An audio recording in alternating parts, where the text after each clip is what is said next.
자살 방조의 유서 대필, 물대포까지. 점입가경 공안 전국. 김성진 기자. 최근 민주노총 건설노조에 대한 윤석열 정권의 대대적인 탄압과 극우 매체의 보도 행태를 보면 가히 공안 정국이라고 해도 과언이 아니다. 정권 반대 세력인 노조를 약화시키기 위해 탄압과 수사를 강화하고 자신들에게 불리한 형국이 조성되면 조선일보와 같은 극우 매체들이 나서서 왜곡 보도까지 하며 의혹을 제기하고 경찰과 집권 여당은 서로 나서서 불법 운운하면서 탄압을 예고한다. 특히 윤석열 정권의 노조 탄압으로 고 양회동 열사가 분신한 뒤 정권과 극우 매체가 보여주는 행태는 그야말로 인간의 탈을 쓴 짐승인지 의심하게 된다. 조선일보는 지난 16일 자살방조 의혹을 제기한 데 이어 자매지인 월간조선을 통해 양 열사의 유서 위조 및 대필 의혹을 제기했다.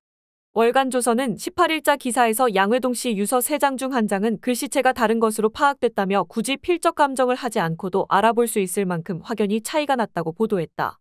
그러나 월간조선은 필적 감정 등 객관적 근거는 전혀 제시하지 않았다. 이 매체는 지난 5월 4일 민주노총 건설노조가 공개한 유서의 글씨체는 꼿꼿하고 반듯했고 자신들이 입수한 5월 10일 건설노조 회의자료에 있는 유서의 글씨체도 같았으나 건설노조가 5월 12일 공개한 카드뉴스에 나온 유서 글씨체는 앞선 2개와 확연히 다르다며 단순히 육안으로 비교해 위조 대필 의혹을 제기했다. 교차검증이라는 취재의 기본 원칙과 취재 윤리도 지키지 않은 기사였다.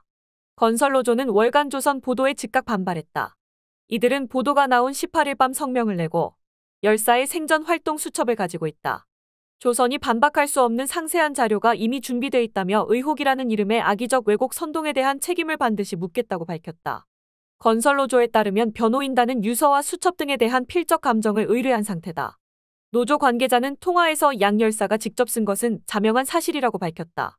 이어 필적 감정을 하는 이유는 월간조선에 대한 고소 등 법적 대응을 위한 차원이라며 감정 결과가 나오는 대로 발표하겠다고 했다.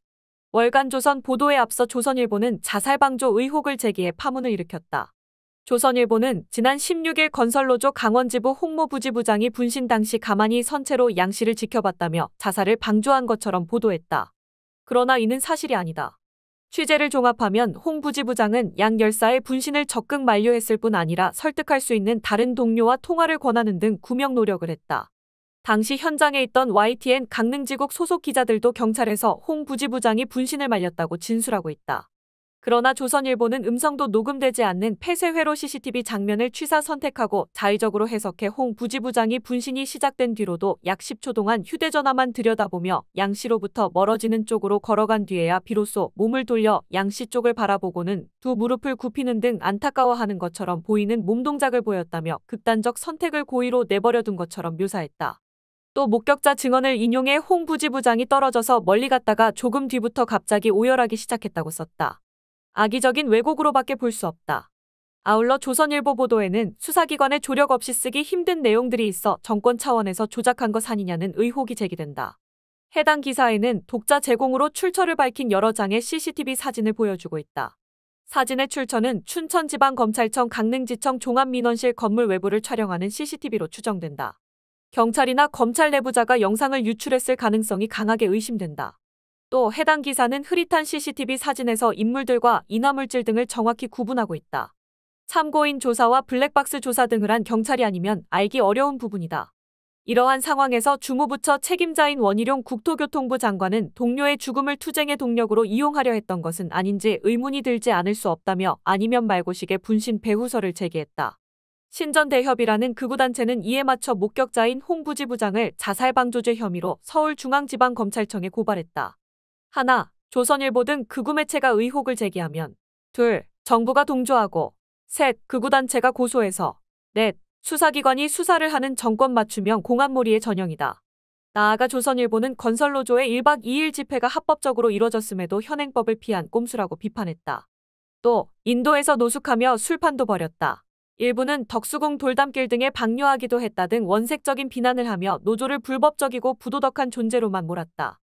보도가 나오자 경찰청과 서울시, 국민의힘 등은 조선일보의 돌격대처럼 노조의 합법 활동을 불법이라며 대대적인 탄압을 예고했다.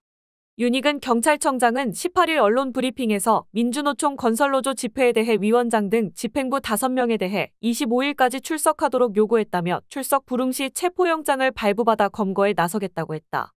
야간문화재 등을 빙자한 불법 집회에 대해서는 현장에서 해산 조치하겠다며 건설노조처럼 불법 집회 전력이 있는 단체의 유사 집회에 대해서는 금지 또는 제한하겠다고 했다. 집시법에는 과거 전력을 이유로 집회를 금지하는 규정은 없지만 경찰청장이 자의로 판단하겠다는 것이다. 국민의 기본권에 대한 심대한 침해가 우려된다. 서울시는 건설노조에 대해 서울광장 무단사용 변상금 9,300만 원과 청계광장 무단사용에 대한 변상금 260만 원 부과와 함께 형사고발 조치를 취하겠다고 밝혔다. 그러나 시는 변상금 산출 근거를 설명하지 않았다. 하룻밤 노숙투쟁에 대해 1억 원에 가까운 변상금이 과연 타당한지 의문이다. 오세훈 서울시장은 이를 마치 광고하듯 자신의 페이스북에 민주노총 건설노조로 인해 어제 오늘 서울시청 일대는 무법지대이자 교통지옥이 됐다고 원색적인 비난을 퍼부으며 불법에 대해선 철저히 책임을 묻겠다고 했다. 집권 여당에서는 경찰의 강경 대응을 압박하며 물대포 언급까지 나왔다. 국민의힘 박대출 정책위의장은 19일 당 원내대책회의에서 추모제를 벗어난 불법 집회 양상으로 변질됐을 때 강제 해산시켰어야 온당할 것이라며 물대포 없애고 수수방관하는 물대응으로는 난장 집회 못 막는다고 했다. 물대포를 다시 동원해서라도 정권에 반대하는 집회는 강제 해산하라는 의미로 해석된다. 경찰의 물대포는 2015년 고 백남기 농민 사망 사건 뒤 사라졌다. 인권 수준조차 과거로 회귀하는 모습이다. 박 정책위의장은 이어 법치는 윤석열 정부에게 내린 국민명령이라며 문재인표 시위 대응 이제는 버릴 때이다. 불법 집회하는 사람들을 제 식구 보듯 하던 이전 정부와는 달라졌음을 분명히 알게 해야 한다고 시민들을 향해 엄포를 놨다. 그러면서 관계부처 수장들은 법치를 바로 세우는데 명운을 걸어야 할 것이라며 법이 살아있음을 보여주기 바란다고 했다. 이 같은 일련의 조치들은 한국 사회가 마치 30여 년 전으로 회귀하는 듯한 인상을 준다. 시민사회에서는 1991년 노태우 정권 시절 벌어진 강기훈 씨 유서대필 사건과 매우 유사하다는 평가가 나온다. 당시 조선일보와 검찰 등은 강 씨가 동료 김기설 씨의 극단적 선택을 방조하고 유서를 대필했다고 마녀사냥을 했고 민주화 운동 세력은 대대적인 여론몰이에 부도덕한 존재로 내몰렸다. 1991년 항쟁은 무의로 돌아갔고 강 씨는 징역형을 선고받았다. 그는 2015년에 와서야 재심을 통해 대법원에서 무죄 판결을 받았다. 한편 언론노조는 이날 성명을 내고 조선일보가 양 열사와 관련 자살방조와 유서대필 의혹을 제기한 것에 대해 지난 1991년에도 조선일보는 강기훈 유서대필 조작 왜곡 보도를 주도하며 한 사람의 인권을 잔인하게 유린한 바 있다.